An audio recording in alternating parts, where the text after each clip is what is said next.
여러분 안녕하십니까? 클라우드 전환을 위한 쿠버네티스와 파스타의 성공적인 운영 전략 웨비나 진행을 맡은 이양선입니다. 예기치 못한 비대면 시대가 도래하면서 기업들의 디지털 전환이 가속되는 가운데 클라우드 성장세가 두드러집니다. 이에 따라 클라우드 기반의 애플리케이션 개발을 위한 쿠버네티스의 활용도 증가하고 있습니다. 또한 정부 차원에서 보급하고 있는 개방형 클라우드 플랫폼 파스타도 성장하고 있습니다. 이번 웨비나에서는 국내 시장 유행에 따라 공공 분야에서의 개방형 클라우드 플랫폼 파스타와 기업에서의 쿠버네티스 기반 매니지드 컨테이너 서비스 플랫폼의 적용 방안에 대해서 알아봅니다. 또한 복잡한 컨테이너 서비스 환경을 보다 쉽게 이용할 수 있는 효율적인 운영 방법도 사례별로 살펴봅니다. 오늘 이 자리에는 디딤365의 서정훈 이사님 그리고 이준희 팀장님 나와주셨습니다. 안녕하십니까? 네, 안녕하세요. 네, 두 분 소개 부탁드립니다. 네, 안녕하세요. 저는 디딤365의 전략사업본부에서 근무하는 서정훈입니다. 현재 디딤365에서 주요 클라우드 서비스와 솔루션 전략을 담당하고 있습니다. 네, 안녕하십니까. 저는 디딤365의 이준희 팀장입니다. 저는 디딤365에서 AWS, MS Azure, SK IBM 등 글로벌 클라우드 서비스 사업 개발 및 영업을 좀 담당하고 있습니다. 네, 회사님 웨비나에 앞서 디딤365라는 회사에 대해 궁금한데요. 회사에 대한 소개 간략히 부탁드립니다. 네, 디딤365는 2005년 창립했으며 멀티클라우드 기반에서 공공기관, 엔터프라이즈, 교육기관, 게임 등 고객이 요구하는 다양한 환경에 맞춰 클라우드 컨설팅, 마이그레이션, 보안, 유지보수 서비스를 제공하는 클라우드 전문 기업입니다. 최근 3년간 연평균 48% 이상의 매출 성장과 함께 타 MSP들과 달리 매년 흑자를 기록하고 있으며 자체 기술력으로 개발한 클라우드 매니지먼트 플랫폼인 디딤나우를 통해 자동화된 클라우드 관리 서비스를 제공하고 있습니다. 특히 상생을 기업의 주요 가치로 파트너와의 동반 성장을 추구하며 자체 기술력을 통한 독보적인 경쟁력으로 시장의 성장 동력이 되는 서비스를 제공하고 고객 만족을 주요 목표로 하고 있습니다. 네, 감사합니다. 이사님 오늘 웨비나를 어떻게 진행하실지요? 네, 오늘 웨비나 주제는 클라우드 전환을 위한 쿠버네티스와 파스타의 성공적인 운영 전략 방안으로 우선 디지털 트랜스포메이션의 핵심 방향으로 선택되고 있는 파스와 컨테이너 기술에 대한 사항을 말씀드리고 이러한 파스를 제공함에 있어 기존의 CSP와 SI 업체가 아닌 멀티 클라우드를 관리해온 MSP가 제안하는 통합 컨테이너 서비스를 말씀드릴 예정이며 끝으로 저희 이준희 팀장을 통해 많은 분들이 궁금해하실 구체적인 적용 사례에 대해 말씀드릴 예정입니다. 네, 감사합니다. 이번 웨비나는 약 50분 정도 발표가 진행된 후에 10분의 시청자 질의응답 시간을 갖도록 하겠습니다. 시청자 여러분들께서는 웨비나가 진행되는 동안에 궁금하신 사항을 채팅창에 질문해 주시면 됩니다. 보내주신 질문은 강의 진행위에 선별해서 서회사님과 이 팀장님께 질문을 드리고 답변을 들어보겠습니다. 그리고 웨비나에 참여하시고 설문을 작성해 주신 분과 좋은 질문을 남겨주신 분을 추첨하여 경품도 보내드리니 많은 참여 부탁드립니다. 자, 그럼 클라우드 전환을 위한 쿠버네티스와 파스타의 성공적인 운영 전략 방안 웨비나를 시작하겠습니다. 저 이사님, 최근에는 비대면 언택트 시대에 도래하면서 기업들의 디지털 트랜스포메이션이 가속되고 있는데요. 이런 가운데서 기업들의 입장에서는 비용적인 측면이라든지 아니면 확장적인 측면에서 클라우드에 주목하고 있습니다. 자, 그렇기 때문에 클라우드 시장이 궁금해지는데요. 최근에 클라우드 시장에 대해서 설명해 주시겠습니까? 네, 2017년부터 2022년까지 전 세계 퍼블릭 클라우드 시장은 연평균 약 17.6%씩 증가하여 2021년에는 2,783억 달러에 이를 것으로 예상되고 있습니다. 국내 퍼블릭 클라우드 시장의 경우는 연평균 약 20.5%씩 증가하여 2021년에는 3조 4,400억 원에 이를 것으로 전망됩니다. 보시다시피 현재 글로벌 팬데믹 상황 속에서도 재택근무, 원격 수업 등 비대면 활동이 늘어나면서 클라우드 시장은 계속 성장해 가고 있습니다.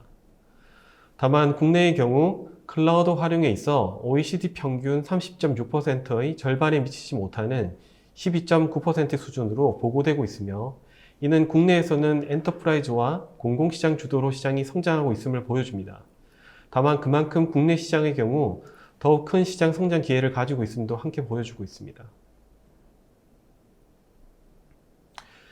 클라우드 시장 중에서 파스 시장의 경우 전 세계적으로 2019년에는 610억 달러에서 2027년까지 연평균 11.64%씩 증가하며 특히 퍼블릭 클라우드 환경에서의 시장 규모가 커질 것으로 전망되고 있습니다.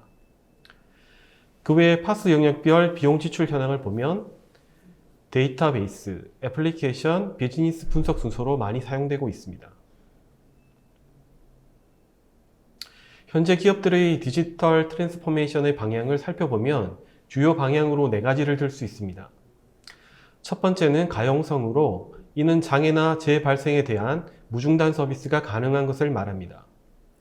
두 번째, 민첩성, 이는 여러 개발 환경과 운영 환경 속에서도 서비스 요구 사항에 따라 즉시 배포되고 자원의 분산 배치와 확장이 신속히 가능한 것을 말합니다. 세 번째는 개방성으로 특정 하드웨어와 소프트웨어 벤더, 그리고 특정 클라우드 공급업체에 종속되지 않는 것을 말합니다. 마지막 4번째 방향은 자동화로 애플리케이션 라이프 사이클 관리와 인프라 운영이 하나의 과정으로 묶여야 하며 자동화되어야 함을 말합니다. 이러한 4가지 방향을 충족시키는 것이 현재 컨테이너 기술을 이용한 파스라고 말할 수 있습니다.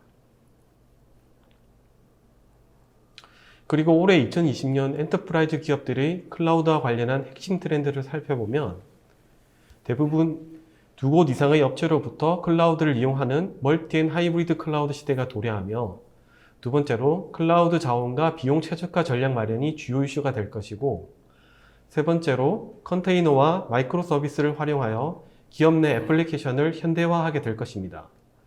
그리고 네 번째로 마이크로 서비스와 컨테이너 플랫폼에서 서비스 메시와 서버리스 컴퓨팅이 확대될 것이며, 끝으로 5번째로 온프레미스 환경에서 클라우드로 이전을 막고 있는 내부 인력들에 대해서 컨테이너와 데브옵스 등의 클라우드 재교육이 확산될 것으로 전망되고 있습니다. 이러한 트렌드를 살펴봐도 그 중심에는 앞서 말씀드린 파스와 컨테이너 플랫폼이 있는 것을 알 수 있습니다. 네, 이사님 말씀 중에 그 파스가 클라우드 전환을 위한 주요 트렌드라고 하셨는데요. 왜 기업들이 파스를 선택하는 이유가 뭐 있을까요? 네, 파스의 장점을 살펴보면 보시는 바와 같이 파스는 이아스와는 달리 개발에만 집중할 수 있게 애플리케이션과 데이터 영역만 고객이 관리하면 됩니다. 따라서 자동화된 환경을 제공받으며 개발과 배포가 간단하고 무중단과 고가행성을 지원하며 보다 쉬운 확장이 가능해집니다. 네, 그러면 파스가 이러한 장점이 있다면은 최근에는 서비스로서의 플랫폼, 즉 뭐 카스라고 하는데요. 이 카스가 파스와 함께 언급이 되고 있는 것 같습니다. 그럼 이 둘은 어떻게 다른가요? 보시는 바와 같이 기존에는 이아스와 파스로 구분되는 시장이 컨테이너 기술과 활용이 늘어나면서 최근에는 카스가 등장하게 되었으며, 심지어 컨테이너 기술을 적용하는 것이 시장의 주요 트렌드가 되면서 카스가 파스를 대체해가고 있는 상황입니다. 이러한 컨테이너로 인해 개발자들이 과거 파스를 사용하여 몇 가지 언어와 구성 요소로 제한받는 것에서 벗어나 최근에는 컨테이너 관리 툴을 사용하여 원하는 언어 코드를 작성할 수 있게 되었습니다. 따라서 최근에 파스라고 함은 이러한 컨테이너 기술을 함께 포함하는 경우가 늘어나고 있습니다. 조금 전에 말씀드린 컨테이너는 클라우드 분야에서 애플리케이션과 애플리케이션을 구동하는 환경을 격리하는 공간을 뜻합니다. 이아스의 기준에서 보면 아래 그림의 좌측과 같이 서버 장비들은 컴퓨팅 환경을 소프트웨어로 구현한 VM을 사용하고 있습니다. 이 서버들은 다수의 운영체제를 동시에 실행하기 위해 하이퍼바이저가 필요하고, 그 상위 계층의 게스트 OS가 각각 설치된 VM을 구동시킵니다.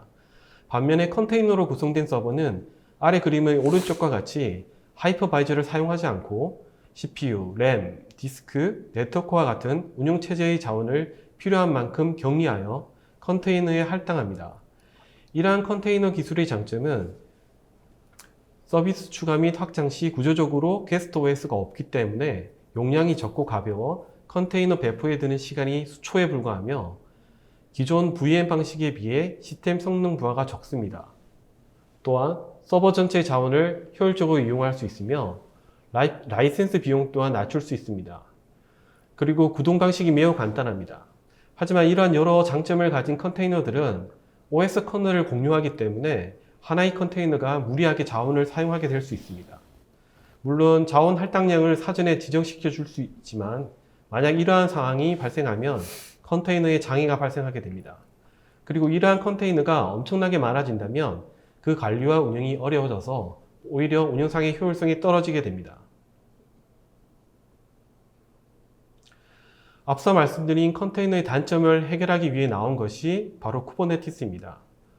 쿠버네티스는 컨테이너 오케스트레이션 플랫폼 중 하나로 구글이 자사 서비스를 위해 개발했던 블로그에서 얻은 운영 노하우를 오픈소스로 공개한 것입니다. 다시 말해 많은 컨테이너 오케스트레이션 중에 비교적 늦게 등장했지만 현재 시장 점유율이 가장 높으며 사실상 시장의 표준이 되었습니다. 이러한 쿠버네티스를 이용할 경우 서버 업데이트 시 점진적 업데이트를 제공하기 때문에 서비스를 중지하지 않고도 애플리케이션을 업데이트할 수 있습니다. 또한 자가 회복 기능이 있기 때문에 특정 컨테이너에 장애가 발생하더라도 곧바로 복제 컨테이너를 생성해 서비스를 유지할 수 있습니다. 그리고 기업이 A사의 클라우드를 이용하다가 B사 클라우드 환경으로 이전하고 싶어도 호환 문제로 이전이 어려운 상황을 벤더 락인이라고 하는데 쿠버네티스는 도커 컨테이너 기반으로 하는 오픈소스이기 때문에 사용자들이 특정 업체에 종속되지 않고 클라우드 환경을 이전할 수 있습니다. 앞서 말씀드린 것처럼 쿠버네티스는 컨테이너를 쉽고 빠르게 배포 및 확장하고 그러한 관리를 자동화해주는 오픈소스 플랫폼입니다. 하지만 오픈소스이므로 해당 기술에 대한 공식화된 지원 구조가 없는 문제가 있습니다. 쿠버네티스를 자동차 엔진으로 본다면 엔진은 자체적으로 작동할 수는 있지만 변속기, 차축 및 바퀴와 연결되어야 기능적인 자동차 일부가 됩니다. 따라서 쿠버네티스가 완전히 작동하려면 추가 구성 요소가 필요하며 이러한 구성 요소를 연결하고 안정적인 서비스가 가능하도록 관리가 필요합니다.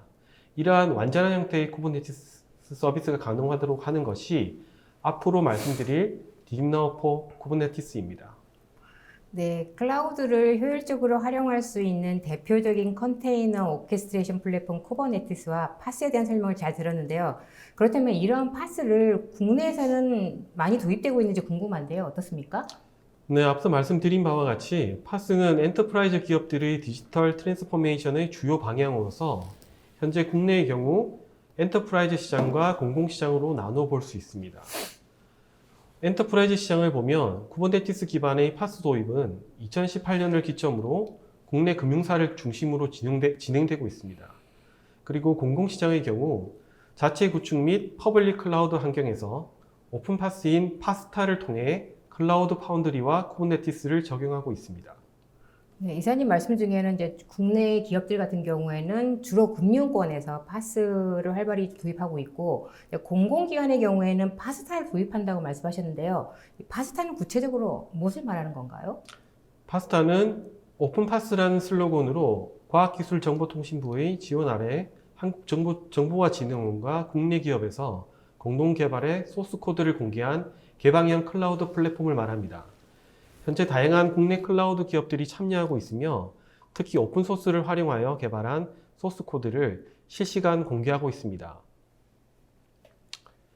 2015년 기본 기능이 공개된 1.0 스파게티와 2016년 운영 지원을 거부한 2.0 링기니, 이후 3.0 펜네, 4.0 로텔레, 5.0 라비올리까지 매년 새로운 버전을 선보이고 있습니다. 이러한 파스타의 특징을 살펴보면 국내외 주요 CSP인 11개의 업체의 다양한 이아스를 지원합니다. 또한 국산 솔루션 탑재와 확산 촉진을 위해 국산 소프트웨어 서비스를 지원합니다. 그리고 개발 언어와 미들웨어 프레임워크 등에 있어 풍부한 개발 환경을 제공하고 클라우드 파운드리와 쿠버네티스를 듀얼로 통합 환경에서 지원합니다. 그리고 컨테이너 기술을 적용하여 자동 확장 및 장애 복구를 제공하며 통합 모니터링을 통해 인프라에서 애플리케이션까지 모니터링합니다. 그리고 자체 마켓플레이스를 통해 다양한 상품 카탈로그를 제공하고 있습니다.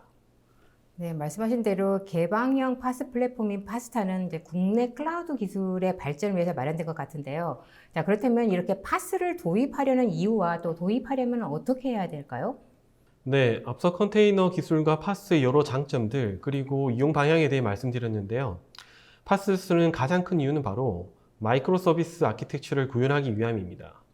마이크로 서비스 아키텍처는 기존의 하나의 덩어리 형태인 모놀리식 아키텍처를 잘게 썰어 놓은 형태로 재편성한 후 각각의 작은 아키텍처에 소프트웨어를 하나씩 올리게 되면 별도의 소프트웨어 개발과 운영이 가능해지는 것을 말합니다. 컨테이너 기술을 이용하면 기업의 기존 시스템에 있는 애플리케이션을 마이크로 서비스로 전환하여 컨테이너화한 후 CI/CD에 결합하여 개발, 테스트, 배포를 자동화 시스템에 결합하게 되는 것입니다. 클라우드 네이티브 애플리케이션을 개발하기 위한 핵심 요소인 컨테이너 기술과 서비스는 현재까지 클라우드 공급자인 CSP와 SI 사업자, 대기업 IT 서비스 업체, 그리고 일부 전문 솔루션 업체에서 제한되고 있습니다. 그렇다면 멀티 클라우드를 관리하는 매니지먼트 기업이 제안하는 파스는 어떻게 다른지 말씀드리겠습니다. 우선 파스를 도입하려면 컨테이너 기술을 포함한 구축 단계에서부터 다양한 기술 지원이 필요합니다. 그리고 쿠버네티스 등을 구성하고 설정하며 지속적인 유지 보수와 업데이트를 해야 합니다. 끝으로 파스를 운영하며 문제 해결을 위해 24시간 기술 지원 데스크가 필요합니다. 현재는 이러한 부분들을 해결하기 위해서 각 영역별로 구축업체, 컨설팅업체, 개발업체 등의 도움을 별도의 계약을 통해 해결하고 있습니다. 하지만 저희 디딤365에서는 구축에서 파스 운영과 기술 지원에 이르기까지 올인원으로 서비스를 제공하고 있습니다. 이는 기존의 클라우드 신청에서 모니터링, 기술 지원, 서비스 데스크 제공 등에 이르기까지 모든 것을 한 번에 제공하고 있는 매니지먼트 기업들의 기존 서비스 방식과 크게 다르지 않습니다. 디딤365는 멀티 클라우드 매니지먼트 기업으로 KT, MVP, NHN, AWS, Azure, IBM 클라우드 등 멀티 클라우드와 매니지드 서비스를 약 1600여 고객사에 제공하고 있습니다. 보시는 바와 같이 기술 지원을 위한 서포팅 서비스와 인프라, 그리고 플랫폼 서비스 레이어를 갖추고 있으며 앞서 말씀드린 파스의 경우 디딤나우 포 쿠버네티스와 디딤나우 포 파스타를 통해 제공하고 있습니다. 디딤365의 파스는 클라우드 네이티브 애플리케이션 개발 및 운용에 필요한 구축 단계에서부터 운영 단계에 이르는 컨설팅과 기술 지원을 올인원으로 제공하는 특징이 있으며 두 번째로 시장별로 제공되는 서비스가 다른 것이 주요 특징입니다. 우선 컨테이너 플랫폼인 쿠버네티스를 적용하여 기업 영역에 서비스하는 디딤나우4 쿠버네티스가 있으며 클라우드 파운드리와 쿠버네티스를 동시에 지원하는 파스타를 적용하여 공공 영역에 서비스되는 디딤나우4 파스타로 나뉘어집니다. 디딤365의 파스 구성을 간단히 살펴보면 기본적으로 이아스 기반의 클라우드 플랫폼 서비스로 테넌트별 VM 환경에 쿠버네티스 또는 파스타 플랫폼이 설치되어 운영되는 방식입니다. 각 사용자들이 디딤나우를 통해 서비스를 신청하고 디딤나우를 통해 각 테넌트별 VM 환경이 구성되며 사용자는 자신만의 쿠버네티스 대시보드 또는 파스타 콘솔과 자신만의 자원을 관리할 수 있습니다. 디딤나우는 디딤365의 멀티 클라우드 매니지먼트 플랫폼으로 클라우드 신청, 자원 관리, 모니터링, 빌링, 비용 관리 등을 자동화해서 제공하고 있습니다. 여기에서는 파스 서비스 메뉴를 통해 디딤나우4 쿠버네티스와 디딤나우4 파스타를 직접 신청할 수 있습니다. 또한 신청 이후 보시는 바와 같이 신청된 서비스의 상세 정보를 볼 수 있으며 빌링 정보 및 자원 관리가 가능합니다. 네, 이사님 말씀하신 대로 이 디딤365가 파스 플랫폼을 구축하는데 처음부터 끝까지 컨설팅 및 지원까지 올인원으로 서비스를 해준다는 면에서 굉장히 좀 매력적인 것 같은데요. 자, 그렇다면 이런 디딤365의 파스에서 지금 파스 서비스가 하고 있는 구체적인 서비스들은 어떤 것들이 있는지 좀 궁금한데요. 네, 디딤365 파스의 구체적인 서비스 중에 첫 번째로 공공 영역에서 제공하는 디딤나우4 파스타부터 말씀드리겠습니다. 딥너퍼 파스타의 구성을 보면 우선 다양한 클라우드 인프라를 통해 이용할 수 있으며 서비스 신청과 빌링은 디딥나우를 통해서 제공됩니다. 이후 보시와 파스 관리 도구를 통해서 서비스가 되며 가장 큰 특징인 클라우드 파운드리와 쿠버네티스를 통해 선택적으로 실행됩니다. 파스타의 가장 큰 특징인 클라우드 파운드리와 쿠버네티스를 모두 지원하는 선택형 통합 개발 지원에 대해 알기 위해 클라우드 파운드리와 쿠버네티스의 차이를 간단히 말씀드리겠습니다. 클라우드 파운드리는 애플리케이션 파스라고 할 수 있으며 클라우드 파운드리 재단이 관리하는 멀티 클라우드 애플리케이션 파스로 다양한 클라우드 서비스 위에 어떠한 언어로도 앱을 실행할 수 있습니다. 이에 비해 쿠버네티스는 구글이 개발한 컨테이너 파스라고 할 수 있는데 클라우드 파운드리와 달리 컨테이너화 인터페이스를 사용자에게 노출하는 차이가 있습니다. 또한 아래 표에서 보시는 바와 같이 개발 환경은 양쪽이 유사하지만 나머지 실행 환경, 서비스 환경, 운영 환경, 보안 등에서는 많은 차이가 있습니다. 파스타 서비스 구조를 간단히 보면 보시를 통해 클라우드 파운드리와 쿠버네티스가 설치, 운영, 업그레이드 됩니다. 또한 별도의 운영자 포털과 통합 대시보드가 있으며 사용자 포털을 통해 파이프라인 서비스 카탈로그와 컨테이너 플랫폼 서비스 카탈로그를 이용할 수 있습니다. 파스타의 통합 대시보드를 보면 클라우드 파운드리와 말씀드렸던 쿠버네티스를 모두 모니터링할 수 있게 구성되어 있습니다. 네, 공공기관을 위한 디딥나우포 파스타에서 잘 들었는데요. 자, 그렇다면은 공공기관 외에 이제 일반 기업들을 위한 이 디딥나우포 쿠버네티스는 어떻게 구성되어 있나요? 네, 이번에는 기업 고객들을 위한 딥나우포 쿠버네티스에 대해 말씀드리겠습니다. 딥나우포 쿠버네티스 서비스 구성을 간단히 살펴보면 딥나우포 파스타와 마찬가지로 서비스 신청과 빌링은 딥나우를 통해 진행됩니다. 그리고 오케스트레이션 영역에서는 CI/CD 파이프라인을 통해 자동화된 애플리케이션 배포 관리가 이루어지며 대시보드로 쿠버네티스 기반의 리소스 생성 관리 등이 가능합니다. 그리고 오토스케일링 영역에서는 컨테이너 자원을 다양한 형태로 볼 수 있는 모니터링과 로그 기반의 데이터 조회가 가능한 로깅이 제공되며 카탈로그와 레지스트리를 제공합니다. 저희 딥나우포 쿠버네티스의 가장 큰 특징은 세 가지로 그 첫 번째는 보시는 바와 같이 AIOps 기반의 매니지드 서비스를 통해 쉽게 파스를 사용할 수 있다는 겁니다. 다시 말해 머신러닝을 통한 AI 오퍼레이션으로 문제를 인지하고 자동 복구 및 백업을 제공하며 클라우드 네이티브로의 전환 컨설팅부터 파스 최적화를 위한 전문 엔지니어 서비스를 제공합니다. 두 번째 특징은 셀프 서비스로 자유롭게 쿠버네티스를 사용할 수 있습니다. 컨테이너 환경을 위한 자원 비용 이외에 딥나우포 쿠버네티스에 대한 별도의 비용은 없으며 매니지드 서비스와 전문 엔지니어 그룹의 기술 지원 서비스를 통해 쿠버네티스 플랫폼 업그레이드 지원과 모니터링, 자동 복구 및 백업 서비스를 받을 수 있습니다. 세 번째 특징은 복잡한 쿠버네티스 환경을 인공지능을 통해 편의성과 안정성을 극대화한다는 점입니다. 머신러닝을 통한 학습 방식인 AIOps는 사용자보다 먼저 문제를 탐지하는 사전 대응으로 전환하며 운영자가 필요한 문제 해결 방안을 제공합니다. 서비스의 주요 기능을 간단히 말씀드리면 대규모 모니터링을 위한 별도의 토폴로지 뷰를 제공합니다. 또한 여러 개의 클러스터를 하나면에서 통합 관제할 수 있으며 AI 기반의 이상 탐지를 하고 머신러닝 기반의 로그 분석 및 희소 로그 분석을 제공합니다. 그리고 에이전트를 자동 설치 방식으로 적용하며 마이크로 서비스 아키텍처 환경의 서비스 모니터링을 제공하고 애플리케이션부터 클러스터까지 전체 서비스를 실시간 모니터링합니다. 그리고 장애 발생 컨테이너를 확인하기 위해 용이한 직관적인 UI, UX를 제공합니다. 서비스 화면을 간단히 살펴보면 앞서 말씀드린 것처럼 여러 개의 클러스터를 한 화면에서 통합 관제가 가능한 실시간 모니터링을 제공합니다. 그리고 인공지능을 통해 성능 지표 데이터를 주기적으로 학습하여 노드, 파드, 서비스별 건강성 현황 및 이상 지표를 탐지합니다.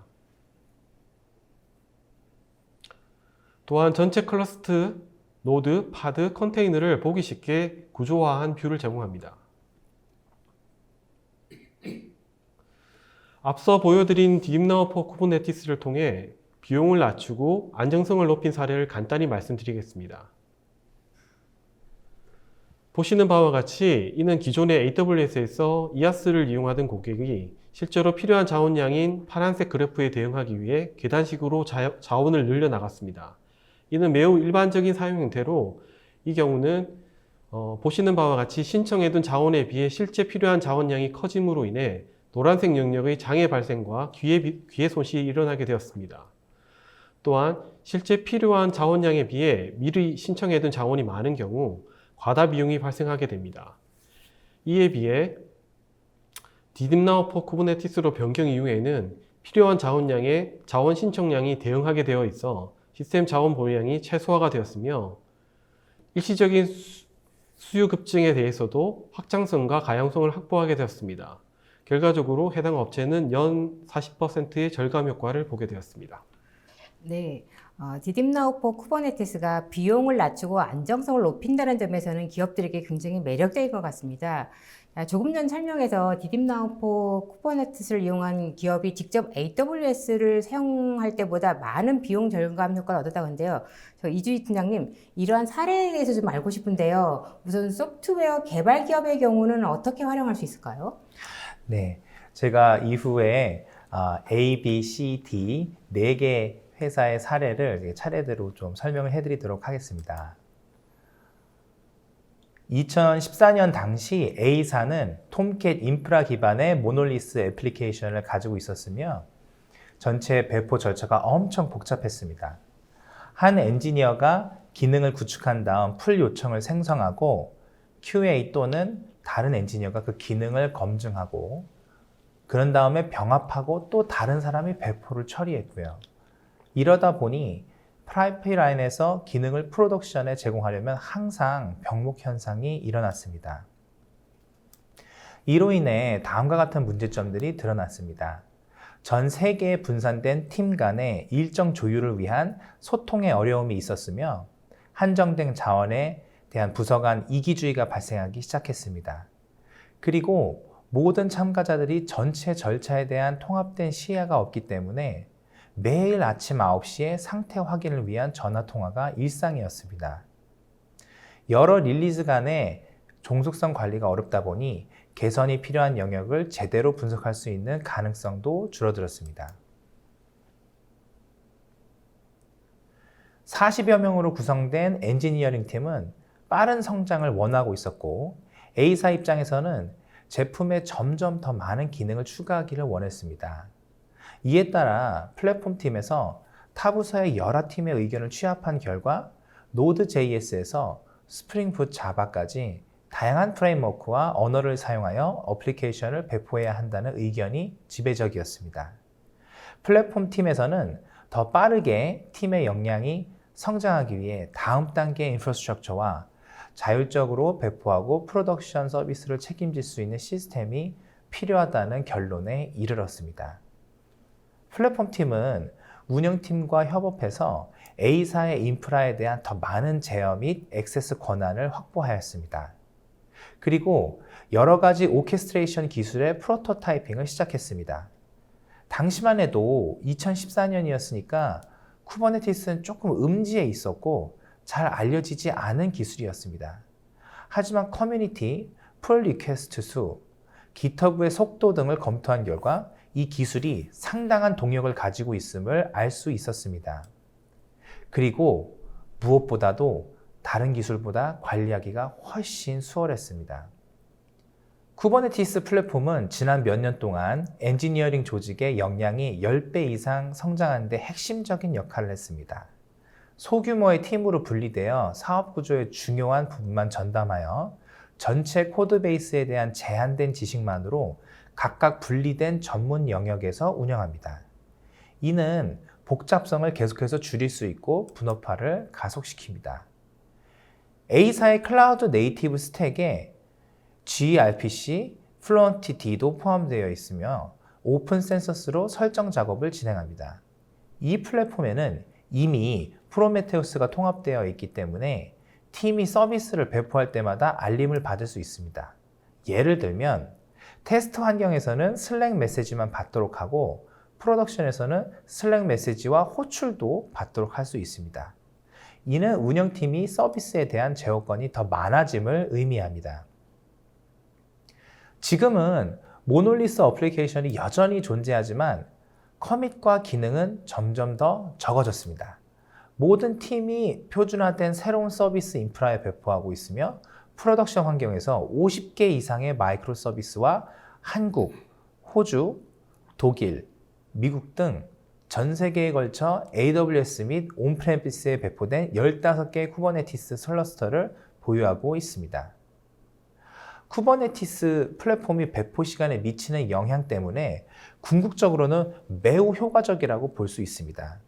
CSP 명령을 사용하는 커스터마이징된 쉘 스크립트에 대한 의존도가 작기 때문에 새 버전을 배포할 때마다 걸리는 시간이 기존 4시간에서 수분으로 단축이 되었으며 이에 따라 회사는 개발자를 위한 셀프 서비스를 만들기 위해 더 많은 노력을 기울일 수 있었습니다.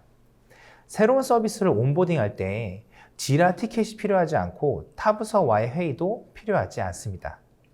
현재 A사는 기존에 매주 30건 배포하던 것에 비해 매주 1,600건의 배포를 시행하고 있습니다. 네, 말씀하신 대로라면 개발 기업일 경우에는 이 배포가 굉장히 중요할 것 같은데요. 이 배포를 아주 단시간에 많은 배포를 하실 때는 굉장히 좀 매력적이고 인상적인 것 같은데요. 자, 이번에는 기업들 중에서는 컴퓨팅 파워를 대용량으로 필요한 경우도 있을 것 같아요. 자, 이런 경우는 어떻게 활용할 수 있을까요? 네, 2013년에 창업한 B사는 전 세계에 걸친 수백만 건의 디지털 상담을 접수받는 서비스를 운영하고 있습니다. 7만 5천 명 이상의 환자를 보유한 이 서비스는 환자의 39%가 30분 이내에 진료 예약이 가능하며 89%는 6시간 이내에 예약이 가능합니다. 이러한 상황 가운데 B사에서 환자가 자신의 건강을 관리하고 이해하는 데 도움이 되는 제품을 구축하고 의사가 보다 효율적으로 업무를 수행할 수 있도록 지원하기 위해 B사에서 보유하고 있는 의료 전문 지식과 다양한 유형의 기술을 결합하려는 시도가 있었습니다. 이러한 제품 중 상당수는 머신러닝과 인공지능을 활용하는데 2019년에 이르러서는 AI 실험과 모델 교육을 수행하는 사내 서버의 컴퓨팅 파워가 충분하지 않은 시점에 도달했습니다. 다음과 같은 3가지 주요 요구사항이 있었습니다. 첫 번째, 연구원과 엔지니어가 실행하는 실험의 규모에 관계없이 필요한 컴퓨팅에 접근할 수 있는 역량을 배양해야만 했고요. 두 번째, 팀이 작업을 수행할 때 필요한 최고의 도구들을 필요에 따라 중앙 집중식으로 제공하는 방안 역시 필요했습니다. 마지막으로 세 번째, 회사가 다른 국가로 확장되었기 때문에 교육 플랫폼과 관리 중인 데이터 사이의 물리적인 거리가 좀 짧아야만 했습니다. B사의 서비스가 운영되는 모든 국가에서 데이터를 유지하려면 일부 국가에서는 퍼블릭 클라우드 공급자가 전혀 없을 수도 있기 때문에 멀티 리전 및 멀티 클라우드 전략이 필요했습니다. 따라서 어디서든 연구원과 엔지니어들에게 교육할 수 있도록 플랫폼을 이식 가능하게 만들어야만 했습니다. 쿠버네티스는 클라우드 공급자의 시스템 외부에 플랫폼을 배포한 다음 필요한 도구를 배포할 수 있는 기능을 제공했습니다. 2018년에 플랫폼 팀은 쿠버네티스 위에 AI 리서치 플랫폼을 구축하기로 결정한 후 클라우드 네이티브 랜드스케이프를 참조하여 스택을 구축했습니다. 자, 이 프로젝트는 2017년에 클라우드 네이티브 컴퓨팅 파운데이션인 CNCF에서 시작된 기업과 개발자들을 위한 클라우드 리소스 맵입니다. 집단지성의 힘을 통해 클라우드 네이티브 영역에서 대부분의 프로젝트 및 제품을 분류하고자 노력하는 프로젝트로서 수백 개의 개선 사항과 2,000개 이상의 GitHub 스타를 받았습니다. 이 자료를 바탕으로 프로메테우스야 그라파나를 이용하여 모니터링을 하였고 이스티오 서비스 메쉬를 활성화하여 교육 플랫폼에서 네트워크를 제어하고 모든 워크플로우에 대한 액세스 권한을 제어하였습니다. 헬름을 사용해서 스택을 배포하였고 플럭스를 사용하여 파이프라인의 GitOps 부분을 관리하였습니다. 생성된 모델을 최적화하기 위해 쿠버네티스의 머신러닝 툴킷인 쿠베플로우도 활용했습니다. 이 클라우드 네이티브 AI 플랫폼은요, 비사에 엄청난 영향을 미쳤어요. 플랫폼에서 실행되는 첫 번째 연구 프로젝트는 주로 머신러닝 및 자연어 처리와 연관이 있었습니다. 이러한 실험에는 무려 1600 CPU 코어와 3.2TB 메모리 램에 해당하는 엄청난 양의 컴퓨팅 파워를 필요로 했습니다. 이는 사내 보유한 것보다 훨씬 많은 양이었죠. 그리고 플랫폼 팀이 얼마나 바쁜지에 따라서도 컴퓨팅에 접근할 때 몇 시간에서 며칠씩 걸렸습니다. 하지만 이제 쿠버네티스 덕분에 거의 즉각적으로 가능해졌습니다. 플랫폼에서 수행되는 또 다른 중요한 유형의 작업은 사용자가 입력한 증상이 주어지면 질병의 확률을 계산하는 새로운 어플리케이션에 대한 임상 검증입니다. 의료 분야에서 모든 모델이 생산에 들어가기 전에 안전을 최우선적으로 중요시하기 생각하기 때문에 GitOps의 아르고를 사용하여 임상 검증 절차를 대규모로 확장하고 안정성을 보장할 수 있습니다.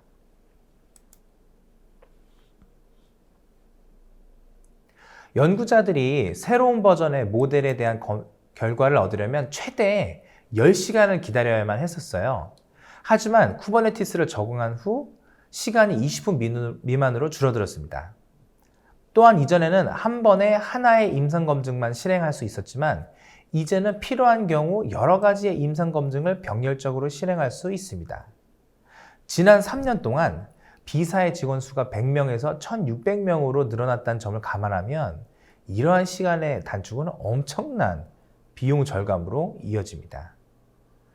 사용자가 자신의 워크로드를 실행할 권한이 있는 셀프 서비스 플랫폼을 제공함으로써 데이터 과학자 커뮤니티는 클라우드 기술을 몰라도 그리고 플랫폼 엔지니어의 도움이 없어도 하이퍼 매개 변수 튜닝 및 일반 알고리즘 개발을 수행할 수 있으며 이에 따라서 혁신을 가속화할 수 있었습니다. 데이터 과학자에게 쿠버네티스 기반의 플랫폼을 제공하면서 클라우드 엔지니어들은 수백 명의 사람들이 사용하는 인프라의 운영 경험을 축적할 수 있었습니다. 이 인프라스트럭처 시스템의 보안 강화를 의미하며 권한 부여를 통한 혁신 가속화로 이어지다 보니 저렴한 의료 서비스를 제공할 수 있게 되었습니다. 네, 잘 들었습니다. 사실 기업들의 입장에서는 새로운 서비스를 개발할 때 신기술을 접목해서 서비스를 개발하곤 할 때 그때는 신기술을 접목할 때는 굉장히 아주 대용량의 컴퓨팅 파워가 필요할 경우인데 그런 경우에 상당히 효과적일 것 같다는 생각이 듭니다. 자, 이번에는 본사와 지사를 보유한 대규모 엔터프라이즈, 그러니까 뭐 해외 지사가 많다거나 아니면 본사에 있다거나 할 경우에 대규모 기업일 경우에도 이런 경우가 좀 필요할 것 같은데요. 사실 근데 대규모 기업 같은 경우는 굉장히 복잡하고 어려울 것 같아요. 자, 이 경우에도 효과적으로 활용될 수 있을까요? 네네. 그 다음 사례, 이제 C사의 사례를 살펴보면 좀 설명이 될 것 같아요. C사는 하루 평균 150만 건 이상의 숙박 예약을 처리하는 대규모 서비스를 개발해서 운영을 하고 있었습니다. 쿠버네티스는 기술이 제공하는 기능적인 측면에서는 굉장히 감동적입니다만은 그 대규모 엔터프라이즈의 수요를 충족시켜줄 기능이 필요했습니다. 이에 따라 C사의 플랫폼 팀은 오픈시프트 플랫폼을 채택하기로 결정을 한 것이죠.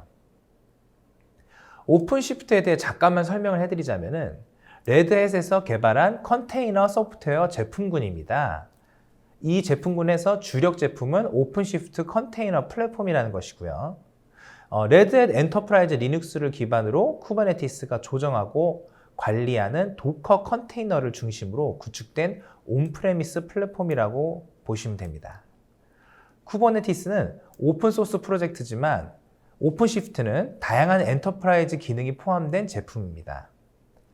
오픈시프트 컨테이너 플랫폼은 서브스크립션 구매 시 유상 지원을 포함하는 인프라에 설치할 수 있는 제품입니다.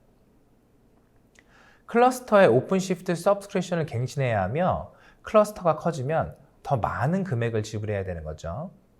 쿠버네티스는 많은 배포판을 가지고 있지만 이건 단지 프로젝트일 뿐이기 때문에 이슈 장애가 발생하면은 커뮤니티나 외부 전문가에 의존할 수밖에 없습니다. 다시 C사의 이야기로 돌아가자면 개발자들 사이에서 수준 높은 헤로쿠 스타일의 CLI 인터페이스로 랩핑된 이 오픈시프트 플랫폼은 제품 개발자들에게 확실하게 인기가 있었습니다. 인프라에 대한 더 많은 액세스를 제공했기 때문이죠. 하지만 무언가가 약간만 문제가 생기면 개발자들이 이 문제를 해결하는 데 필요한 지식이 전혀 없었습니다. 그리고 1년 동안 이 플랫폼을 운영한 후에 플랫폼 팀은 이것이 지식 병목 현상 때문임을 발견했습니다. 이 플랫폼을 사용한 대부분의 개발자들은 그 아래에 있는 쿠버네티스가 있다는 걸 몰랐습니다. 어플리케이션 오류와 플랫폼 오류는 모두 앞서 설명드린 헤로쿠 스타일 도구의 오류처럼 보였습니다. 문제 해결을 위한 지원 역량을 확장하는 방법은 실현 가능하지 않거나 지속 가능해 보이지 않았기 때문에 플랫폼 팀은 새로운 솔루션이 필요했습니다. 오픈시프트 플랫폼을 운영하면서 얻은 쿠버네티스에 대한 이해로 인해 자체적으로 바닐라 쿠버네티스 플랫폼을 구축하고 회사의 요구사항에 맞게 커스터마이징 할 수 있다는 자신감을 갖게 되었습니다. 플랫폼 팀은 C사의 예약 사이트에서 작업할 수 있도록 많은 오픈시프트 도구를 커스터마이징 했으나 이러한 통합 방법은 다소 문제가 있었습니다. 쿠버네티스의 모든 구성 요소, 작동 방식, 서로 상호작용하는 방식을 이해하는 데 훨씬 더 많은 시간을 할애해야만 했죠. 이 연구를 통해 팀은 오픈시프트의 내장 안시블 플레이북에서 나머지 인프라에서 사용되는 퍼펫 배포로 전환했습니다. 그리고 제어 플레이는 클러스터 내부에서 베어메탈로 이전하였습니다. C사는 어플리케이션을 실행하기 위해 수백만 개의 베어메탈 서버와 대규모 인프라를 실행하며 다양한 지역의 여러 데이터 센터에 있는 여러 클러스터에서 쿠버네티스를 실행합니다. 결국 가능한 단순하게 유지하고 가장 잘 아는 툴을 사용하기로 결정한 것이죠. 또 다른 장애의 요인 중 하나는 프로덕트 엔지니어가 쿠버네티스를 배워야 한다는 사실이었습니다. 쿠버네티스는 마법의 플랫폼이 아니에요.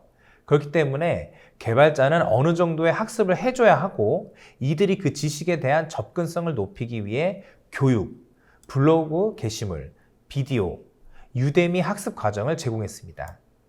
학습에 대한 부담이 있음에도 불구하고 성공적으로 실행할 수 있었던 이유는 이 C사에서만 사용하는 앱 시스템을 배우도록 요구한 게 아니고 지식을 이전할 수 있는 오픈소스를 학습하도록 독려했기 때문인 거죠.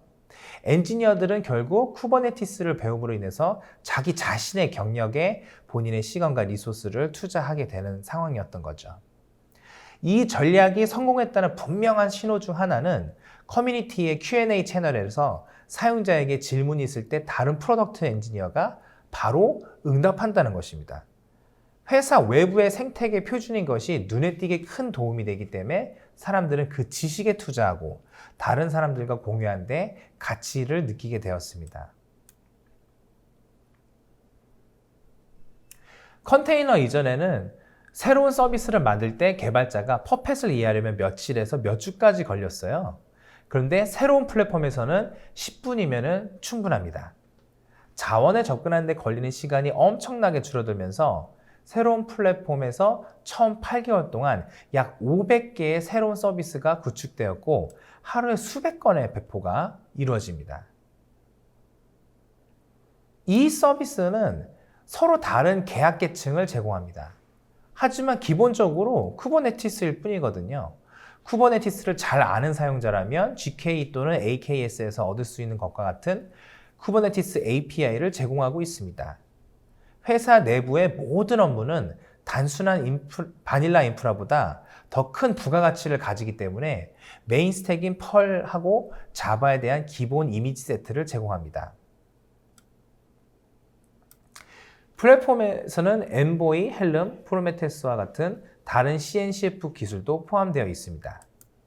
예약 사이트의 주요 서비스 트래픽 대부분은 이 엔보이를 통해 라우팅되며 프로메테우스는 주로 인프라 구성 요소를 모니터링하는 데 사용합니다. 헬름은 표준 패키징으로 사용됩니다. 더 복잡한 롤아웃 전략과 다중 클러스터용 확장 모듈인 쉬퍼를 개발하고 오픈소스로 제공했습니다. 네, 대규모 기업이라 하더라도 복잡한 환경도 효과적으로 활용될 수 있는 점 굉장히 인상적인데요. 자, 이번에는 그러니까 비대면 시대에 접어들면서 모든 기업들, 특히 웹 서비스라는 기업들의 경우에는 서비스 활용률이 굉장히 폭증했습니다. 그렇다 보니 이런 웹 서비스 기업의 경우에는 인프라 자체가 민첩하고 또 또 안정적인 또 확장이 가능해야 될 것 같은데요. 이런 경우에도 또 제대로 활용할 수 있을까요? 네네. 마지막 이제 D사의 사례를 좀 살펴보면 되는데, 이거 미국의 공공기관 사례입니다. 그 D사는 미국의 연방정부와 협력해서 미국 전역에 산계된 10만 개 이상의 캠프장과 시설물에 대한 정보와 실시간 예약 기능을 제공하는 웹포탈을 개발하였습니다. 인프라는 민첩하고 안정적이며 확장 가능해야 하고 공공기관에서도 동일한 시스템을 사용할 수 있어야 하거든요. 이 문제를 성공적으로 해결할 수 있다고 생각한 유일한 방법은 마이크로 서비스 아키텍처를 만드는 것입니다. 그러면 어떤 기관이 어떤 요구사항을 갖고 있더라도 매우 역동적이고 민첩하게 대응할 수 있습니다. D사는 약 5년 전부터 연방정부 기관에 마이크로 서비스, 도커, 컨테이너, AWS를 공급했습니다. 자연스럽게 다음 단계로 필요한 기술은 오케스트레이션이 가능한 쿠버네티스였던 거죠. 연방정부에서 항상 중요하게 생각하는 것은 구축한 것들이 실제로 견딜 수 있는지 여부입니다. 쿠버네티스는 미 연방정부의 오픈소스 및 IT 현대화 정책과도 연계되어 지난 2년 동안 이 기관에서 사용량이 증가해 왔습니다. 이제 쿠버네티스는 AWS 및 마이크로소프트와 같은 클라우드 제공 업체에서 서비스를 제공되고 있으므로 더 많은 관심을 받기 시작했습니다. AWS에서 EKS라는 서비스를 제공하고 있어요. 아마존 일라스틱 쿠버네티스 서비스의 약자로서 완전 관리형 쿠버네티스 서비스입니다. EKS는 업스트림 쿠버네티스를 실행하고 쿠버네티스와의 호환을 인증받았기 때문에 커뮤니티에서 제공하는 오픈소스 도구의 모든 혜택을 활용할 수 있습니다. 코드를 수정하지 않고 표준 쿠버네티스 어플리케이션을 EKS로 쉽게 마이그레이션 할 수 있습니다. 이번 프로젝트를 통해 플랫폼 팀은 AWS에서 실행되는 새로운 쿠버네티스 지원 사이트를 구축할 수 있었으며 마이그레이션은 일주일 만에 완료되었습니다. 실제 이전을 진행하면서 DNS 서버가 교체하는 데 걸리는 시간이 35초밖에 걸리지 않았습니다. D사는 내무부와의 협업 이외에도 쿠버네티스를 국방부, 정부기관, 민간업체에 다양하게 도입했습니다. 이를 필요로 한 사람들에게 신속하게 배포하려면 결국 쿠버네티스와 같은 도구를 활용해서 정부가 해결할 수 있도록 도움을 줄 수 있는 것이죠. 이번 캠핑장 예약 포탈은 쿠버네티스 플랫폼을 사용하면서 캠핑 허가에 대한 새로운 요구사항이 나오면 캠핑장 예약과는 완전히 독립적으로 이를 설계하고 개발하고 구현할 수 있기 때문에 사용자에게 훨씬 더 나은 경험을 제공할 수 있습니다. 기존 정부 어플리케이션이 코드를 검토하고 승인을 받고 수정사항을 배포하는데 몇 시간 동안 며칠이 걸렸는데 이걸 비교해보면 요즘에는 한 30분밖에 변경사항을 구현을 할 수가 있습니다. 해당 포탈은 하루 평균 10번 프로덕션을 지금 배포하고 있습니다.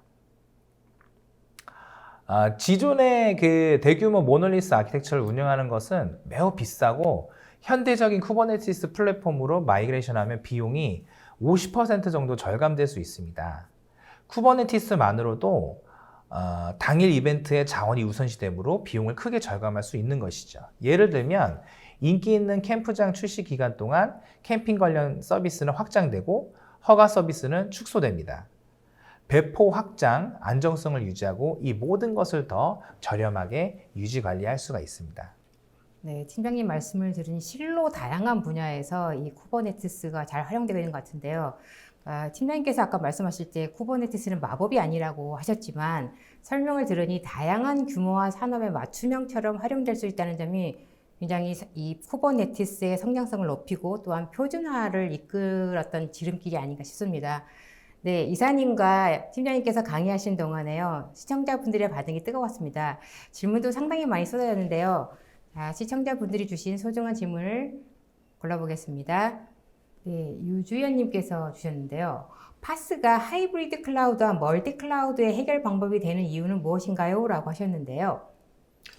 네, 기존의 그 클라우드 환경에서 보면 온프레미스 환경과 클라우드를 같이 쓰는 하이브리드 클라우드, 그리고 예를 들어서 아마존 클라우드를 쓰고 KT 클라우드를 쓰는 멀티 클라우드를 사용하는 경우가 있는데, 이 경우 예를 들어서 기존에는 한쪽에 이아스를 쓰고 또 한쪽에 이아스를 쓰고 이런 식의 방식이었습니다. 근데 파스의 경우는 특정한 클라우드에 종속되지 않고 기존에 있는 애플리케이션을 마이크로 서비스로 만들어서 컨테이너에 올려놓은 상태이기 때문에 어떠한 클라우드에서도 어떠한 형태의 예를 들어서 다른 CSP가 제공하는 클라우드에도 똑같은 컨테이너 위에 올라가 있는 파스를 이용할 수가 있죠. 그래서 각각의 파스를 연결해서 쓰실 수도 있고 전산실에 있는 환경을 파스화 시킬 수도 있습니다. 그래서 하이브리드 클라우드와 멀티 클라우드를 함께 쓰실 수가 있죠. 네, 감사합니다. 또 다른 질문은요. 디딤 365를 통해 파스를 쓰게 될 경우 원하는 클라우드를 선택할 수 있나요? 예를 들어 AWS, Azure, KT, MVP 중 고를 수가 있나요? 라고 하셨는데요. 네, 이것도 조금 전에 말씀드린 부분하고 거의 비슷한 내용인데요. 파스 같은 경우는 컨테이너 환경에서 운영된다고 가정했을 때 AWS 또는 Azure, KT, MVP 또는 NHN 어디에서도 사용하실 수가 있습니다. 그리고 저희 같은 경우도 고객과 상담을 통해서 원하시는 그런 CSP에 따라서 맞춤형으로 제공해 드릴 수도 있고요. 네, 또 다른 질문이죠. 올인원 서비스를 제공한다고 하셨는데 초기 애플리케이션을 컨테이너에 올리는 것부터 배포, 그 외 대부분을 맡길 수도 있나요? 라고 하셨는데요. 네, 보통 고객사들 중에서 기존에 내부에 쓰고 계시는 애플리케이션이 있는데 그걸 이제 클라우드 환경으로 또는 파스 환경으로 올리고 싶다고 문의를 하시거든요. 그런 경우에 초기 약 한 일주일 정도 컨설팅을 하게 되고요. 그리고 그 애플리케이션을 마이크로 서비스 또는 컨테이너에 올리는데 약 한 달 정도 소요가 됩니다. 그런 식으로 처음 컨설팅부터 구축, 이후에 컨테이너에 올린 쿠버네티스 관리까지 저희가 제공을 하고 있습니다. 네. 현재 개발을 통해 컨테이너에 올려져 있는 상태입니다. 이것도 도움을 받을 수 있을까요? 라고 하셨는데요. 네, 이 부분은 제가 좀 답변을 드리겠습니다. 물론 도움 받으실 수 있고요. 근데 이제 어떤 도움이 필요하신지는 저희가 좀 만나서 이제 이야기를 좀 들어봐야 할 것 같은데, 저희가 지금 쿠버네티스 전문 기술자 분들이 여러 분 계세요. 그래서 컨설턴트 분하고 같이 좀 방문을 드려가지고 어떤 도움이 필요하시는지, 지금 상황이 어떠신지 이런 부분들 저희가 좀 그 현황을 파악을 한 다음에 그것들에 맞는 그 최적의 좀 솔루션을 제공해 드릴 수 있을 것 같습니다. 자, 그 다음에는요, AWS에서 제공하는 EKS를 이용해서 쿠버네티스를 쓰기가 어려운가요? 라고 해주셨는데요. EKS 같은 경우에는 관리형 서비스입니다. 그 AWS에서 제공하는 관리형 서비스들이라는 게 기본적으로 그 솔루션에 대한 버전 관리 뭐 이런 것들이거든요. 또는 이제 백업 서비스 이런 것들이 기능적으로 들어가 있는 것인데 그것을 쓰기가 어렵지 않게 돼 있는 게 AWS의 관리형 서비스들의 특징이에요. 근데 문제는 AWS의 관리가 들어가기 때문에 비용이 조금 더 많이 지출된다는 것이죠. 그렇기 때문에 쿠버네티스를 잘 쓰실 수 있는 분들은 굳이 EKS를 사용하실 필요는 없는 거고 EC2에 그대로 그 솔루션들을 탑재해서 사용하시면 되는 건데 그걸 잘 사용하지 못하시는 분들을 위해 나온 서비스이기 때문에 질문에 다시 한번 답변을 드리자면은 원칙적으로 EKS를 이용해서 쿠버네티스를 사용하는 건 어려운 것이 아니어야 그 서비스의 그 개발 목적에 맞는 것입니다. 네, 다음 질문요. 파스를 이용할 경우에 기술 지원은 어떻게 받아야 하나요? 라고 하셨는데요. 이 경우 같은 경우는 앞서서 저희가 장표를 통해서 말씀을 드린 부분인데요. 저희가 제공하는 파스 서비스의 경우에는 기본적으로 매니지드 서비스와 아주 흡사합니다. 클라우드 매니지드 서비스처럼 24시간 관제 또는 서비스 데스크를 운영을 하고요. 고객이 서비스를 이용하시다가 불편한 부분이나 장애나 이런 부분이 발견되면 저희한테 문의를 주실 수도 있고 저희가 먼저 장애를 조치하기도 합니다. 그래서 사용하시는 방법은 만약에 클라우드 매니지먼트 서비스를 쓰고 계신다면 거의 같다고 보시면 됩니다. 그 다음 질문은요. 구성도에서 파게이트와 EC2가 보이는데 그러면 EKS에서도 세이빙 플랜 및 RI 적용이 가능한가요? 라고 하셨는데요. 쿠버네티스와 이제 컨테이너 그 서비스의 좀 원리를 생각을 해보시면 이 질문이 쉽게 그 답변이 됩니다. 세이빙스 플랜이나 RI 같은 경우도 목적이 그 동일한 또는 일정 규모의 컴퓨팅 파워를 약정을 하고 할인을 받는 거거든요. 근데 생각해 보시면 컨테이너를 사용한 이유가 고정된 컴퓨팅 물량을 약정을 해서 1년 또는 3년 동안 사용하려고 사용하시는 건 아니잖아요. 그죠? 그렇기 때문에 언제든지 필요할 때 그 컨테이너들을 늘리고 줄이고 유연하게 사용하기 위함이기 때문에 그 논리가 사실 맞지 않죠. 그래서 실제로 EKS를 이제 클러스터를 생성하시러 그 콘솔에 접속을 하시면 온디맨드하고 스팟 인스턴스 구매 형식을 선택하실 수가 있으세요. 그 말인즉슨 제가 방금 말씀드린 그 논리입니다. 언제든지 그 사용량이 변경되고 늘어날 때 일시적으로 확 늘려서 쓸 수 있는 작은 스팟 인스턴스들은 구매하실 수가 있는 건데 예약 인스턴스와 세이빙스 플랜 그 옵션만 딱 빠져 있어요. 그리고 전용 호스트도 당연히 사용할 수가 없는 거고요.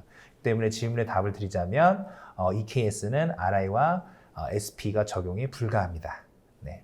네, 이거는 마지막 질문이 될 것 같은데요. 저희는 대규모 인프라가 필요하지 않는 워크로드를 운영 중입니다. 이 같은 경우에도 컨테이너 서비스로의 마이그레이션이 효과적일까요? 라고 하셨는데요. 이것도 제가 답변을 드리자면 사실 대규모 인프라라는 그 기준도 뭐 나라에서 정해놓은 것도 아니고 그런 어떤 그 커뮤니티에서 어떤 가이드라인이 있는 게 아니기 때문에 대규모 인프라가 아니라는 게 이제 어느 정도 소규모인지 중규모인지도 좀 중요할 것 같아요.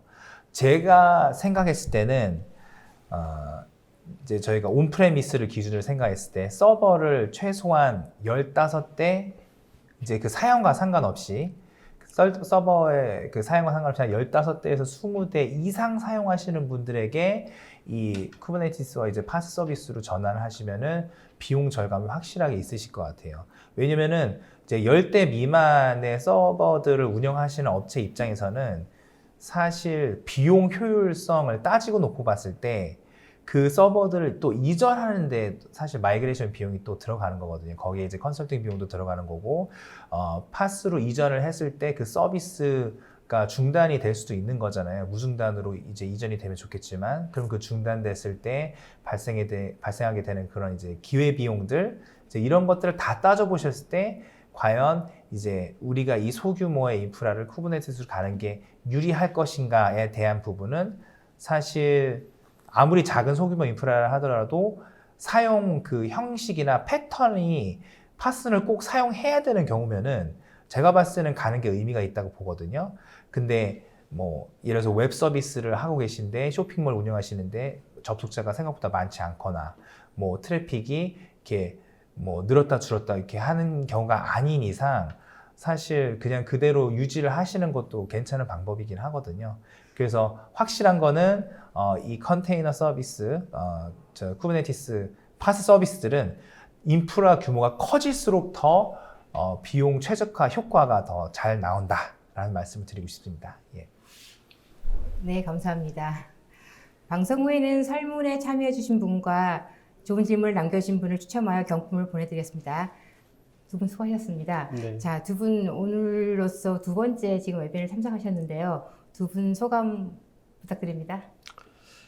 네, 저희 DM365에서 준비한 클라우드 전환에 필요한 컨테이너 기술과 파스에 대해서 간단히 말씀드렸습니다. 모쪼록 오늘 시청해주신 분들에게 도움이 되셨으면 하고요. 다음에 더 좋은 내용과 더 좋은 컨텐츠로 웨비나에서 뵀으면 좋겠습니다. 감사합니다. 네, 두 번째 출연했는데 이제는 벌써 여기가 좀 아늑하고 되게 편안해졌습니다. 이 세트장이. 그래서 다음번에 또 불러주시면 저희가 더 좋은 서비스와 좀 흥미로운 컨텐츠를 저희가 준비를 해가지고 좀 발표를 해드리도록 하겠습니다. 저희 디딤365 많이 찾아주시기 바랍니다. 네, 감사합니다. 네. 네, 이상으로 전자신문 오쇼TV가 마련한 클라우드 전환을 위한 쿠버네티스와 파스타의 성공적인 운영 전략 방안 웨비나를 마치겠습니다. 오늘 웨비나 자료와 영상은 일주일 내에 오쇼TV에 업로드되어 오니 참고하시기 바랍니다. 오쇼TV는 또 다른 웨비나 방송으로 시청자 여러분을 찾아뵙겠습니다. 시청해주신 여러분 고맙습니다.